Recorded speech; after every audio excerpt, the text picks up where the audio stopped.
My name is Andrew Marsh. Let me just lay the context here. This webinar is really a follow-up to a recent one that we published. The topic for that webinar was business transformation and the role of application retirement. And more specifically, that webinar was designed to review and discuss the results from an online poll that we sent out.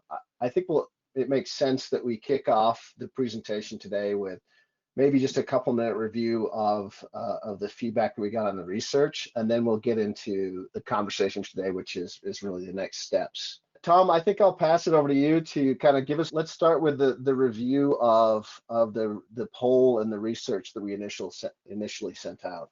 Thank you, Andrew, and welcome everyone. My name is Tom Rieger. We wanted to take a moment to ask the world, ask our IT peers, what is going on? And we wanted to look at it from a couple of fronts. One, what's going on from a strategic and cost structure perspective. Two, what are driving changes, or in some cases, holding change back. And then finally, what does your go forward normal look like? And I wanted to highlight that we found on a couple of fronts, there are headwinds and there are tailwinds. And if I look at the headwinds, is we are somewhat bogged down in our current corporate worlds by complex technologies, by wasted money.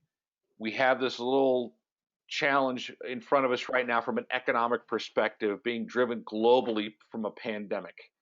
And also because of the times of cloud and open source and other newer technologies, what happens to all of us is newer competitors are coming in because their burdens to gain a foothold in the marketplace are reduced. We have tailwinds when it comes to taking advantage of cloud and the nimbleness of cloud in terms of the economic opportunities by using where the real innovation is taking place with open source technologies.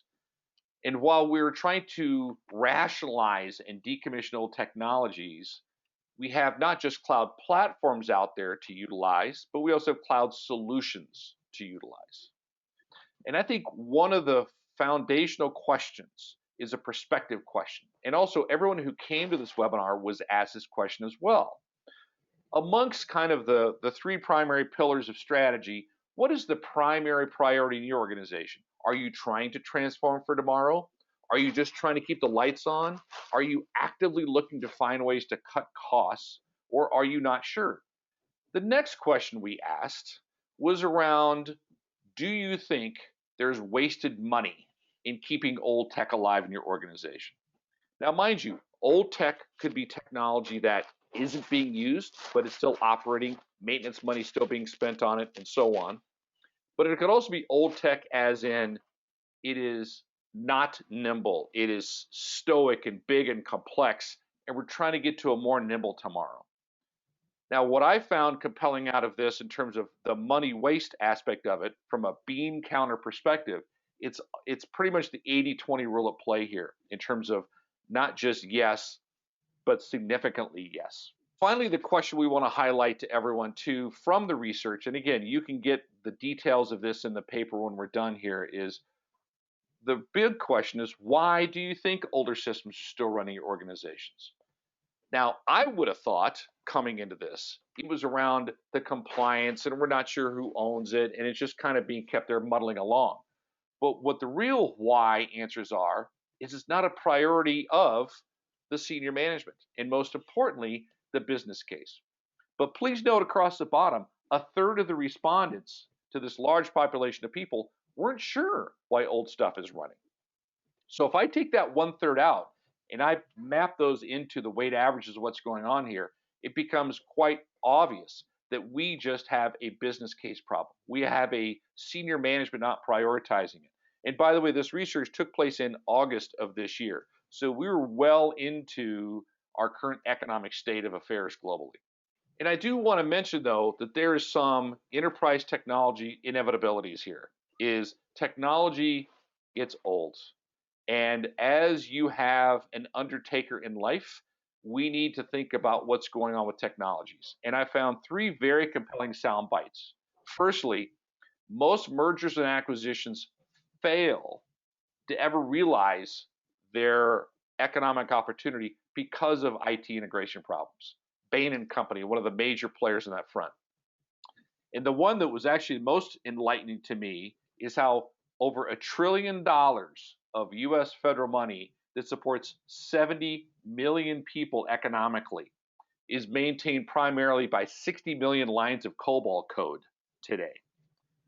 Finally, if we look at the Federal Aviation Administration, and I think they've been spending 20 years on what they're doing around better management of aircraft in the air, they have spent over $20 billion on trying to make that better for us.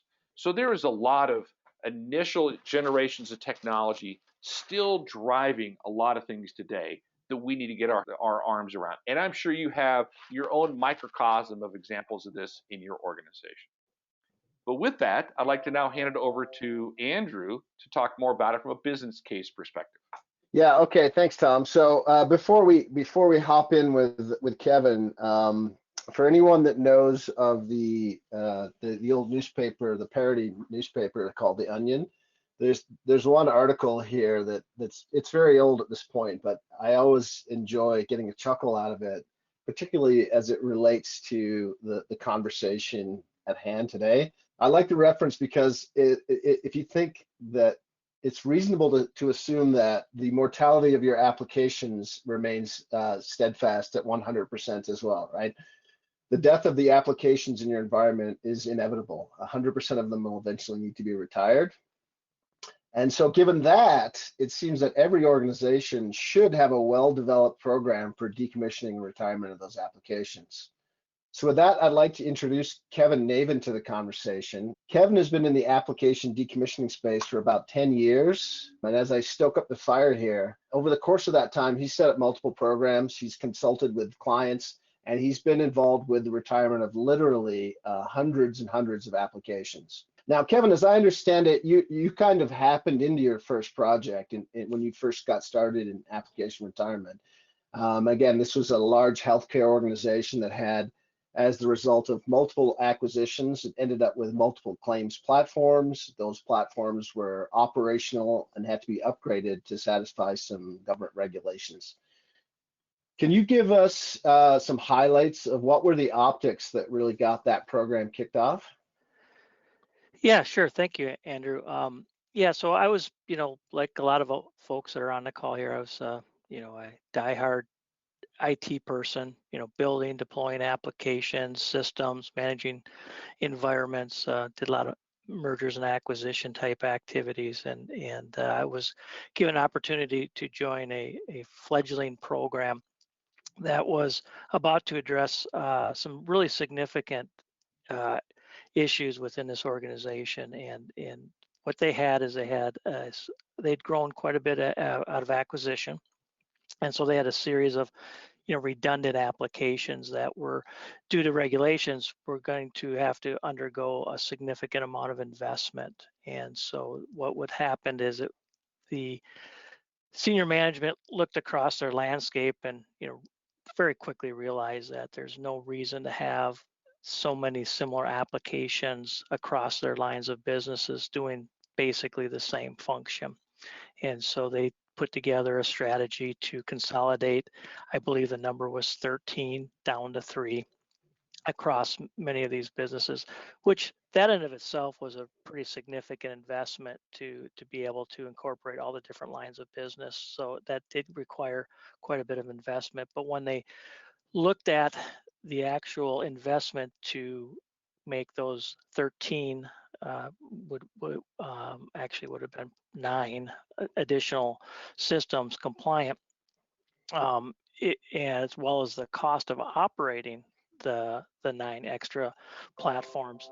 The math was just undeniable, and so that gave them an opportunity to really look at a way to set up an orderly process where they would consolidate those platforms and retire the no longer needed platforms. So that was kind of the genesis behind it, and it was a greenfield environment where all the pieces necessary to create that business proposition were put together, and I was part of that.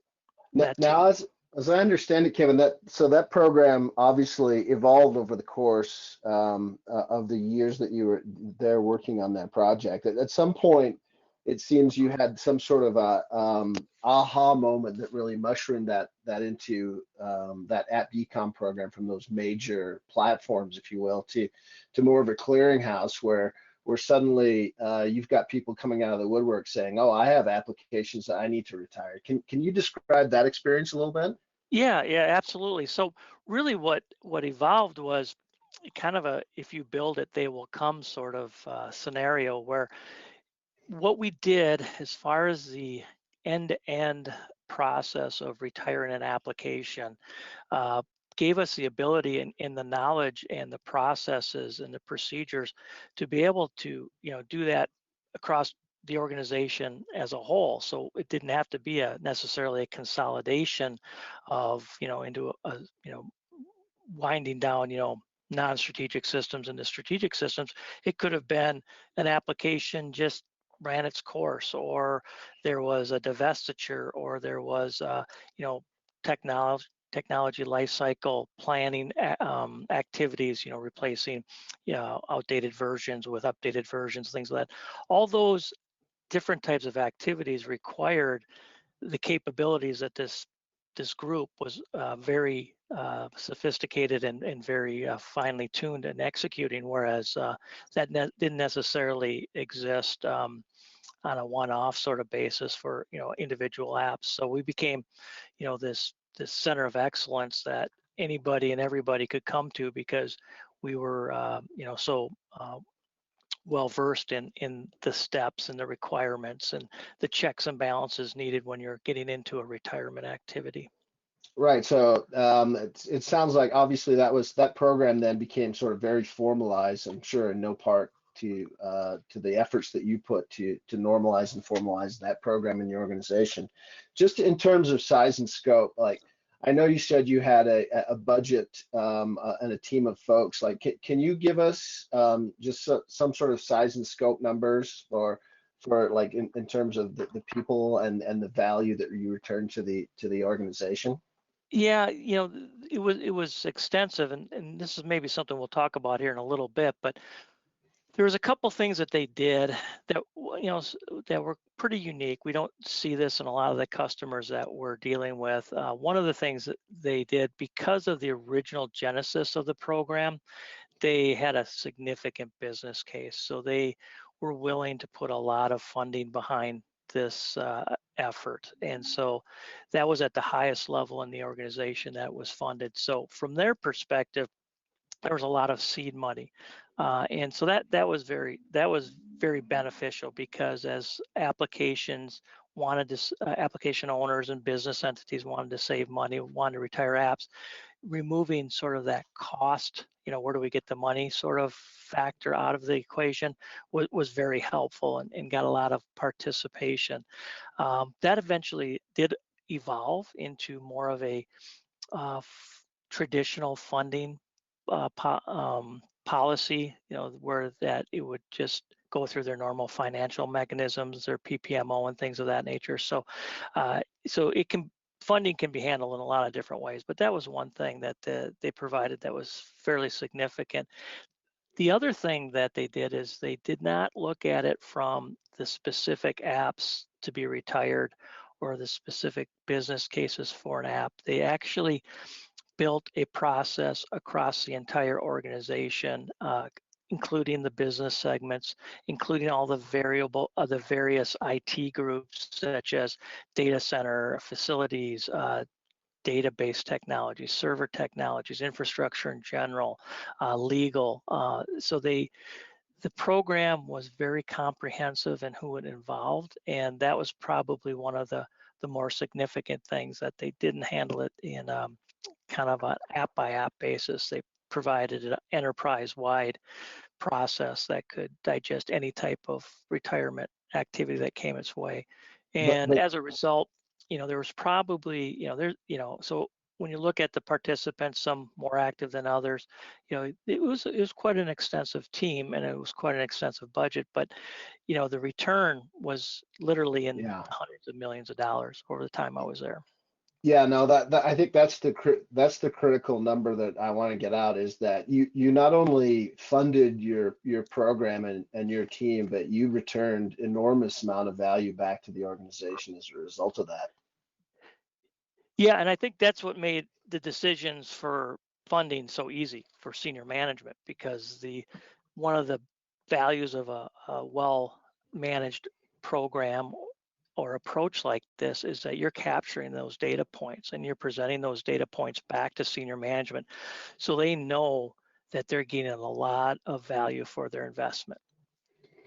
Yeah, no, one of the things that we see when we're going out meeting customers today is that these organizations are really part of a cost center, and they're sort of hooked together with tape and baling wire to as the sort of the tail of the pup, if you will, that manages the organization. So I think it's a critical component to sort of turn upside down the way that you look at the program, because at the end of the day, you're returning that value back to the organization and allows the organization to move forward with the stuff that IT really likes to do. So let's jump forward. I want to turn the fireplace off for a minute, and let's jump forward 10 years, for example, to where we are today. And then as you advise your clients in your current role about how to get these programs started, what's the most common feedback or the most common point of interaction and feedback that you get from your customers?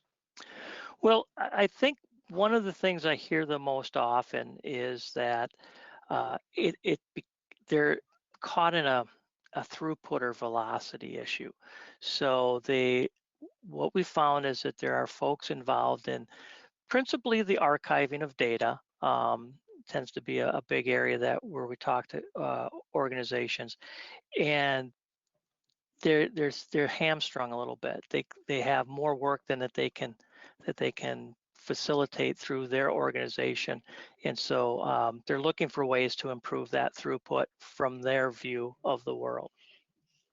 Right. So it's fair to say then that they take that tactical point in time approach, and that kind of addresses each application as it pops up, sort of assumably via like an application owner or a compliance audit or some other compelling or like a forced event. Is that a fair statement?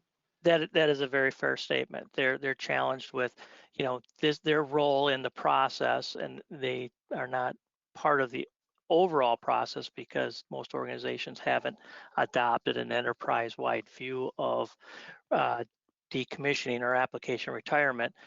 So they are just, work is coming to them just like any other IT cost center, and they're having to try and figure out how they can move that peg down to the next level where then Right. other individuals can take on work activities. Got it. So your take really then the key to getting buy-in for the programs that you've seen become the most successful is really establishment of that program, right? That enterprise decommissioning framework. Yeah, absolutely. In fact, we had one client that, they had actually their archiving had been in place for about 7 or 8 years, and they were hit with that critical mass that we have to move a lot of data into archive, and our ability to do that quickly is hamstringing other initiatives, other very strategic initiatives. But yet, when they went to go for more money, they were simply another cost center within IT, and it was very difficult. So it became evident to them that creating sort of the business value proposition of what they can provide back to the organization and how key they were to providing that business value was something that they began to develop, and they began to develop, return on investment type information back to the organization, to senior management, where then senior management could say, yes, this is an area that we want to invest in because it is really impacting our overall productivity across the organization. Right, and to the point in the slide, right? It's not all just migration of data into what's new and next. Sometimes you just decommission it, and there's also things like deconstruction and tech refresh components that need to be considered as part of that broader program. So Right. Absolutely, and this is where you have to take a couple steps back and look at it from a broader perspective and say, hey, there's all kinds of retirement activities that can occur, And retirement activities by their nature will represent cost savings back to the organization. So when you're looking at what are we going to provide back to the organization, you want to look at it holistically and say, how can we effectively become, as you the word you use, a clearinghouse to handle all sorts of retirement activities and return value back to the organization. And when you start looking at it in that way, now all of a sudden you take on a different appearance within the organization. You're really adding value back to the organization. You're not executing tasks or completing IT tasks. You're contributing value back to the organization. It's not maybe top line revenue, but it's certainly significant area of cost savings. Right. So I'm sure we have folks on the audience today that actually have a program in place, and they're attending here obviously for a reason. So do you have guidance for them on they recognize they have a need for a program, or maybe have even tried to kick a program off, and maybe have had challenges with it? Yeah, I know you and I were talking earlier about one of your customers that was really several years into their app decom program, but had really sort of struggled to get an effective program off the ground. Can you comment on that? Well, I think that it really comes down to the ability to take a step back and try and create the business case, the value proposition of what they're trying to accomplish for the organization. And to some extent, that may take partnering with other groups outside of their own organization. Finance is always a good one to reach out to, because finance is always watching the numbers. So they're always champions of things of this nature. But that's really where it comes down to. And as I mentioned with that other client, that the ability to see that you're only going to go so far as if you're a cog in the whole scheme of things. So whoever takes up the mantle to carry the value proposition back up through the organization is probably going to be pretty well rewarded for their efforts. Right. So yeah, I mean, again, all roads lead to the pocketbook at the end of the day, right? So it seems clear that financial justification is core to getting that sponsorship for the program, but obviously there's probably other reasons as well. Yeah, there really are. There's compliance, regulatory, legal. There's all kinds of reasons, but at the end of the day, dollars are, a lot of those things you do because you have to. But at the end of the day, what you're really trying to do is you're really trying to drive the cost savings, the dollar valuation back to the organization. Yeah. Okay. Right. And at the end of the day, right, the goal of the IT organization is to expand the value benefit statement back to their organization, and really legacy applications really just get in the way of them doing that. Absolutely. So I think what I hear you say then is you decide on the program, and then you just go to the board and say, hey, listen, I need some funding for an application retirement initiative, or actually, how do you go about getting that sponsorship? Yeah, absolutely. You just go ask for the money, and you should be good to go. Again, it can come about a couple different ways. So what we've seen is, typically, and this is something to think about, typically there's going to be some catalyst that's going to drive it. So there's going to be an event. One of the ones that we're dealing with right now is they have a mainframe that they want to get off of. So there's a significant activity. Well, one of the things with an activity like that is it allows you to kind of fine tune your value proposition. So hey, if we can get all these applications off the mainframe, migrate some to distributed, retire others, we know we save X millions of dollars annually, right? So there's kind of your kind of your framework. And once the organization kind of sees that, and once it's quantified, you usually have a pretty good jumping off point. Now, it may be something maybe not quite as significant, but there's usually always a catalyst data center consolidation, retirement of JD Edwards or migrating in from JD Edwards to SAP. So there's usually some sort of catalyst. So one of the things is to be opportunistic and really take advantage of that and leverage those opportunities.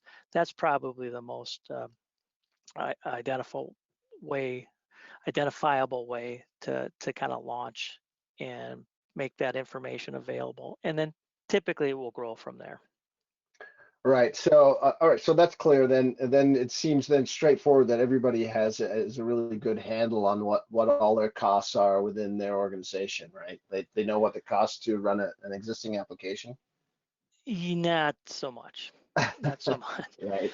That's one of the things I could probably say uniformly that most organizations don't have the cost detailed all the way through, let's say, their environment. So all the way from, the application license and maintenance, the infrastructure to run it on, the network, the help desk costs, the app support costs. Most organizations just have a lot of big buckets of money, right? So there Yeah. are some leaps of faith you have to take, and there are some things that you have to do that you need to get agreement across the organization. But again, that's kind of where that finance partnership is so critical, because they will want to help and they will help you perfect a good financial model for your business case. All right, so in the interest of time here, let's jump forward. Let's imagine that we have the approval for the program, we have the financial sponsorship. What would you say are some of your observations when you see the execution of a program or a process in place? Well, I can tell you it grows tremendously. It grows tremendously, and what happens is that there's an awareness that's built within. If it's done properly, there's an awareness. There's some mechanisms in place, and you tend to get a lot of interested parties very, very quickly, and it tends to mushroom. It really does. And that's one of the reasons that, being able to have all the different entities involved in the organization being also involved in a program that you would put together, because they're going to have a different stakes are going to be applied to different types of applications. So you may have an application that may be, just pretty vanilla. It's maybe some very simple information. It's more for internal purposes, maybe configuration management. That can go down a fairly smooth path. If you have something that has a lot of legal implications, litigation implications, that has to go down a different path as well. So, but once you can establish a program, getting that sort of awareness and participation isn't a problem, once you have it built. Understanding how others have achieved their success and that intake process becomes helpful. Again, the diagram that's up there, having that sort of formal, this is the pathway to success. Those are all components that are critical, sort of paths to success as you establish and formalize that program too. Yep. All right, so it would be irresponsible of me to not sort of point out what we do at Platform 3 Solutions, because frankly, this is what we do. This is all we do. And Platform 3 Solutions originally began as a consulting organization that focuses entirely on helping customers retire their applications and decommissioning their content associated with those applications. So we actually take great pride in the fact that our solutions have actually been developed out of necessity over the course of many years, helping our customers. For example, one of our newest applications is DCOM 360. It's designed from the ground up to support enterprise DCOM framework. It's designed to provide scheduling, project management, reporting capabilities that allow you to confidently and consistently retire your legacy applications. And it's a highly configurable app, so it's designed to support the taxonomy that you may already be using or already be familiar with in your company. Now, we also offer services and guidance to help our customers self-help themselves, if you will. So I don't know whether that means building the program, getting help with the financial modeling, or overall program guidance, but we can satisfy all of those, regardless of if you're trying to just kick off a program, just looking for some consulting support about how to get a program in place, we offer the tooling, the services, financial modeling that help you go into a project with eyes open and make sure that that the end is really supported by the means. So dovetailing it back together here to at the tail end as we close out the waning minutes of our presentation, it's safe to say that app decom is foundational to rationalizing consolidation and effectively getting IT organization to doing what's most important to the IT organization, which is really transformation, right? And that takes us right back to where we started, which is the research. And we started this conversation more broadly to validate, or actually invalidate, if the case would happen to be that way, the market view of what, for all intents and purposes, is the role of an application undertaker. So I don't know if you have any comments on this, Kevin, but to me it seems clear that the research is pretty clear. That number one, the goal of the IT organization is to expand the benefit value statement of the IT organization and the products and services it provides to the business.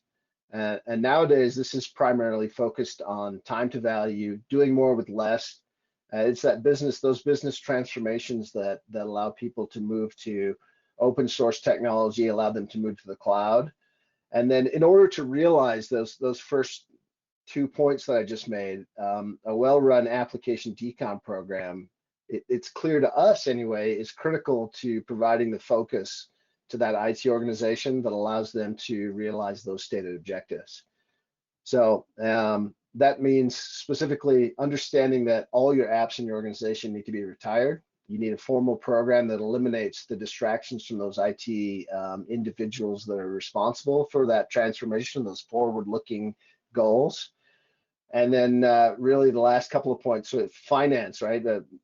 Finance plays such a crucial role in the ongoing funding for the program, and sort of dovetailing into that, a well-conceived program will actually self-fund, and more importantly, it will self-fund and return enormous value back to the organization. I think Kevin, you were in the 200 times the funding of your program back to the organization in terms of how much value returned.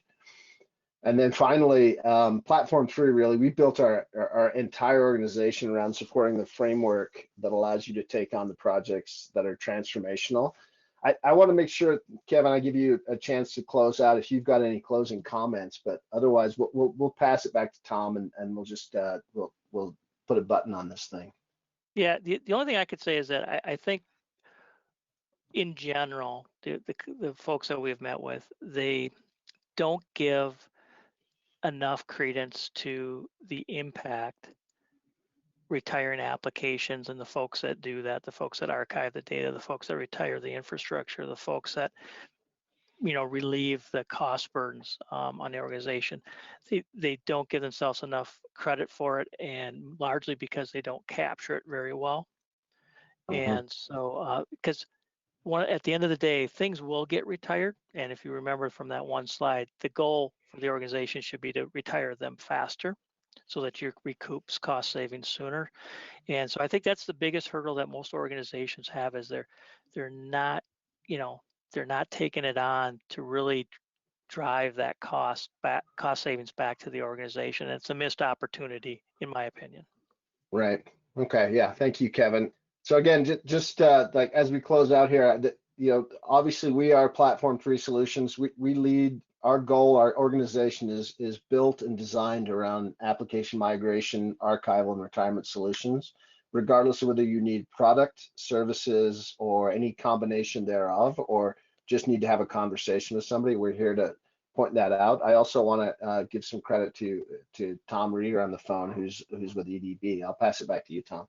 I appreciate it. Thank you, everyone. So I joined EDB recently because, especially once I started diving into it, it was amazing to me still the cost and burden of that which is data management.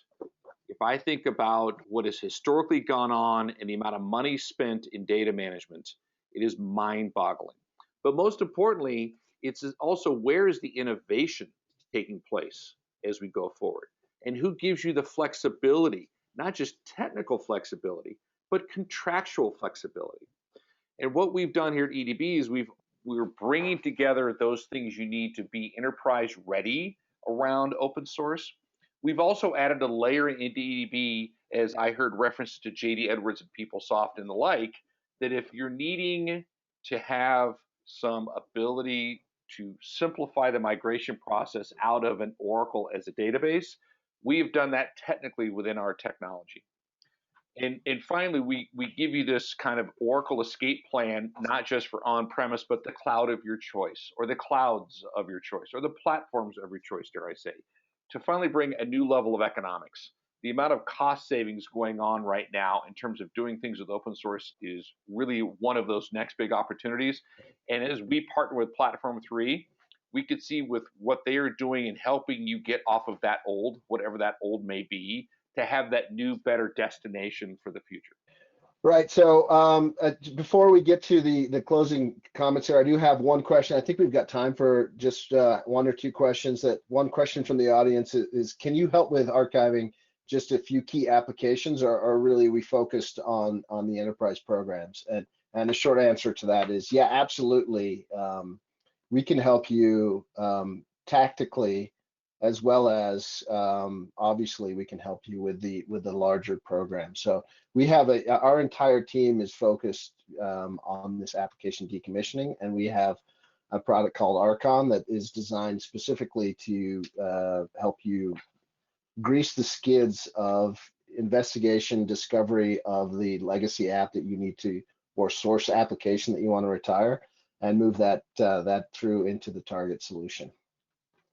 So with that, in the interest of making sure that we close out on time and under budget,